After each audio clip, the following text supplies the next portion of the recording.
A major extremist group in Serbia, known as the Black Hand, was an underground military organization with the goal of uniting all the Baltic states into one nation. Their methods included explosive terrorism, kidnapping, theft, and assassinations on political figures. The leaders consisted of mostly military officers, and many of the recruits were young idealistic Slavs, all with the goal of provoking a war between the Russian Empire and the Austro-Hungarian Empire so Serbia could gain Bosnia from Austria. When Archduke Franz Ferdinand, the nephew of Franz Joseph I and heir to the Austro-Hungarian throne, came to Sarajevo, the capital of Bosnia, on June 28, 1914, the opportunity was more than ripe. The Archduke and his wife were being driven through the city when assassins threw a bomb at the car, but it bounced off the hood, injuring the two guardsmen. Instead of leaving the city, the Archduke decided to visit the guardsmen in the hospital, but the driver got lost in the way and took a wrong turn, and they were spotted by Gavrilo Princip, one of the assassins who was part of the bombing attempt earlier. Princip had thought he failed and was on his way out of the city when he spotted them.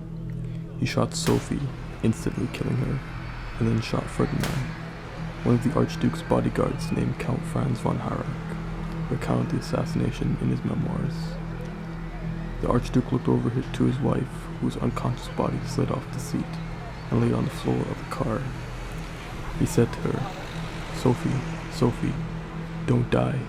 Stay alive for our children." Count Harrach then asked if the Archduke was in pain, and Ferdinand responded with, "It's nothing." He would shortly after succumb to his wounds. The story was minor news in the newspapers, and most didn't seem to care except for the Kaiser of Germany, who was close friends with Ferdinand and was devastated upon hearing the news of the assassination. He vowed retribution and promised Austria a blank check and Germany's full support in dealing with Serbia. Upon hearing of his nephew's death, Franz Joseph I was quick to send a list of demands he knew couldn't be met.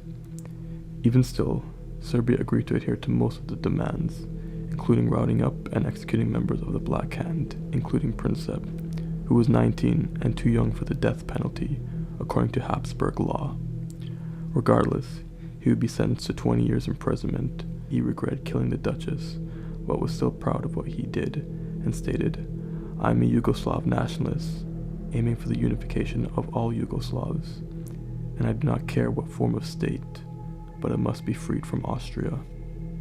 He would be sent to a prison fortress in what is now the Czech Republic, under solitary confinement, chained to a wall where he would suffer from tuberculosis and die on the 28th of April, 1918, at age 23. A month later from the event in Sarajevo, Austria-Hungary, still believing that Serbia needed to be punished, declares war on July 28, 1914, the official start of World War I. Following this, the dominoes begin to fall.